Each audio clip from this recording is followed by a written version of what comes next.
ಕನ್ನಡಿಗ ಬಂಧುಗಳೇ ನಮಸ್ಕಾರ. ಕ್ಷೇಮವಾಗಿರಿ, ನಗ್ತಾ ಇರಿ. ಈ ಅರಸು ಮುಟ್ಟದ ನಾಡಿನ ಶ್ರೀ ಗೋಳಿಬೀರಪ್ಪ ಹಾಗೂ ಮಾಚಿಕಲ್ಲಮ್ಮ ದೇವಿಯ ದೀಪೋತ್ಸವ ಕಾರ್ಯಕ್ರಮದಲ್ಲಿ ಶ್ರೀ ಕ್ಷೇತ್ರ ಮಹಾತ್ಮೆ ಎಂಬ ವಿಶೇಷವಾದ ಯಕ್ಷಗಾನವನ್ನ ಏರ್ಪಡಿಸಿದ್ದಾರೆ. ಹಾಗಿದ್ರೆ ಬನ್ನಿ ಈ ಕಾರ್ಯಕ್ರಮದಲ್ಲಿ ನಾವು ಕೂಡ ಭಾಗಿಯಾಗೋಣ. ಈ ಯಕ್ಷಗಾನ ಕ್ಷೇತ್ರದಲ್ಲಿಯೇ ಅತ್ಯಂತ ಪ್ರಸಿದ್ಧಿ ಪಡೆದಿರುವ ಶ್ರೀ ಧರ್ಮಸ್ಥಳ ಮಂಜುನಾಥೇಶ್ವರ ಕೃಪಾಪೋಷಿತ ಯಕ್ಷಗಾನ ಮಂಡಳಿಯವರಿಂದ ಕ್ಷೇತ್ರ ಮಹಾತ್ಮೆ ಎಂಬ ಅತ್ಯಂತ ವಿಶೇಷವಾದ ಯಕ್ಷಗಾನದ ತಯಾರಿ ಹೇಗಿರುತ್ತೆ ನೋಡ್ಕೊಂಡು ಬರೋಣ ಬನ್ನಿ.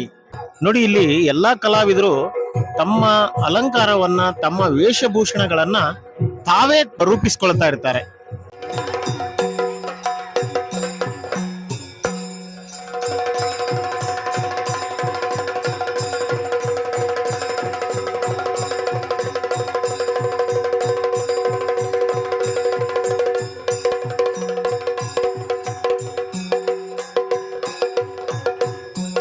ತಮ್ದು ನಾರದ ಪಾತ್ರ. ಈ ವೇಷ ನೋಡಿದ ತಕ್ಷಣವೇ ಅಂದಾಜಾಗ್ಬಿಡ್ತದೆ. ಎಲ್ಲಾ ಕಡೆ ತಿರುಗಾಟವನ್ನು ನಾನು ಮಾಡಿದೆ. ಬೇರೆ ಬೇರೆ ಪ್ರದೇಶದಲ್ಲಿ ಬೇರೆ ಬೇರೆ ತಪ್ಪು ದಾರಿಯಲ್ಲಿ ನಡೀತಾ ಇದ್ದಾರೆ. ಒಂದು ಕಡೆಗೆ ಹೋಗಿ ನೋಡ್ತೇನೆ, ಪ್ರಪಂಚದ ಜನರೆಲ್ಲರೂ ಸ್ವಾರ್ಥಿಗಳಾಗಿ ಬದುಕುತ್ತಾ ಇದ್ದಾರೆ. ಎಲ್ಲವೂ ನನ್ನಿಂದಲಾಗಿ, ನನಗಾಗಿ, ನನಗೆ ಬೇಕಾಗಿ, ಎಲ್ಲವೂ ನನ್ನಿಂದಲೇ ನಡೆಯುವುದು ಎಂಬುದಾಗಿ ತಿಳ್ಕೊಂಡಂತಹ ಮನುಜರು ಸ್ವಾರ್ಥ, ತ್ಯಾಗ ಎಂಬುದು ಇಲ್ಲವೇ ಇಲ್ಲ. ನಿಮ್ಮ ತತ್ವಕ್ಕೆ ವಿರುದ್ಧವಾಗಿ ನಡೀತಾ ಇದ್ದಾರೆ. ಒಬ್ಬರಿಗೆ ಬಡವರು ಯಾರಿದ್ದಾರೋ ಅವರಿಗೆ ದಾನ ಮಾಡಬೇಕು ಎಂಬ ಯೋಚನೆಯೇ ಶ್ರೀಮಂತರಲ್ಲಿ ಬರುವುದಿಲ್ಲ. ತ್ಯಾಗ ಇಲ್ಲ.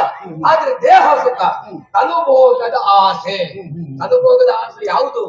ಒಂದು ಹೆಣ್ಣಿನ ಸುಖವನ್ನು ಬಯಸುವುದು. ನಾಡನ್ನು ಕೇಳುವಂತ ನಾಡ ದೊರೆಯೇ ತಪ್ಪು ದಾರಿಯಲ್ಲಿ ನಡೀತಾ ಇದ್ದಾನೆ.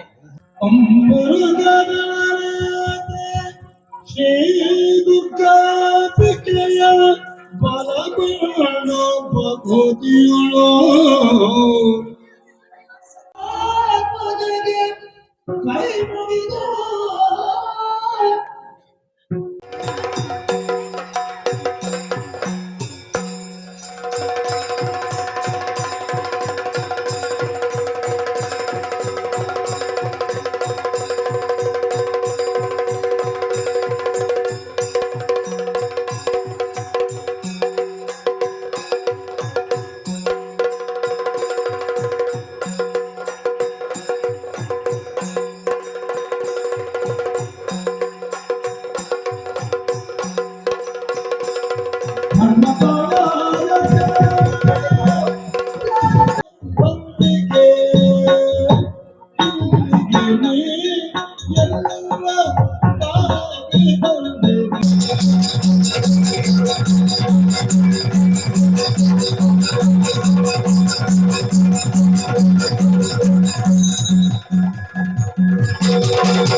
ನಮಸ್ಕಾರ. ನಾವು ಹರಿಶ್ಚಂದ್ರ ಆಚಾರ್ಯ ಚಾರ್ಮಾಡಿ, ಅಂದ್ರೆ ಬೆಳ್ತಂಗಡಿ ತಾಲೂಕು, ಧರ್ಮಸ್ಥಳ ಕ್ಷೇತ್ರ ಮಹಾತ್ಮೆಯಲ್ಲಿ ಕಾಳರಹು ಪಾತ್ರ. ನನ್ನ ಹೆಸರು ಅಶೋಕ್ ಕುಮಾರ್ ಅಂತ ಹೇಳಿ, ಧರ್ಮಸ್ಥಳ ಮೇಳದಲ್ಲಿರುವುದು. ಈಗ ಬಾಲಗೋಪಾಲನಾಗಿ ಈಗ ಶಿವಗಣಗಳ ಪಾತ್ರವನ್ನು ಮಾಡ್ತಾ ಇದ್ದೇವೆ.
ಈ ವಿಡಿಯೋದ ಬಗ್ಗೆ ತಮ್ಮ ಅನಿಸಿಕೆಗಳನ್ನು ಕಮೆಂಟ್ ಮಾಡಿ, ಲೈಕ್ ಮಾಡಿ, ಶೇರ್ ಮಾಡಿ ಹಾಗೂ ನನ್ನ ಚಾನಲ್ಗೆ ಸಬ್ಸ್ಕ್ರೈಬ್ ಆಗೋದನ್ನು ಮಾತ್ರ ಮರಿಬೇಡಿ.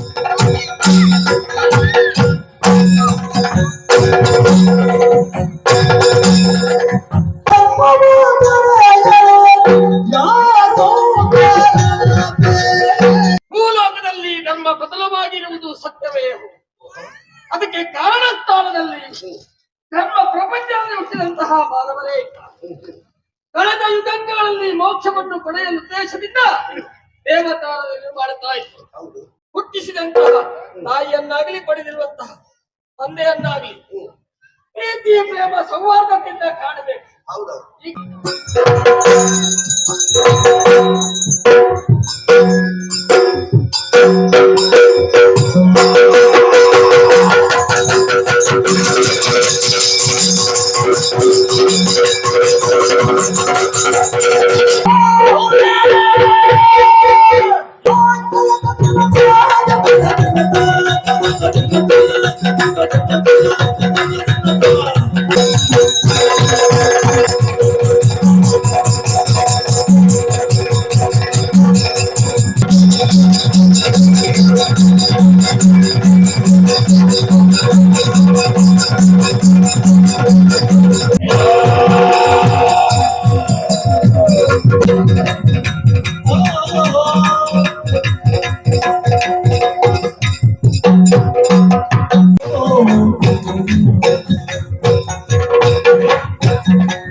ನೇತ್ರವಾರಿಯಿಂದ ಉದಿಸಿ ಬಂದ ದ್ಯೋತಕವಾಗಿ ನಿನ್ನನ್ನು ನೇತ್ರವತಿ ಅನ್ನುವ ಶುಭ ನಾಮದಿಂದ ಕರೆಯುತ್ತಿದ್ದೇನೆ. ಧನ್ಯನಾದೆಯಪ್ಪ.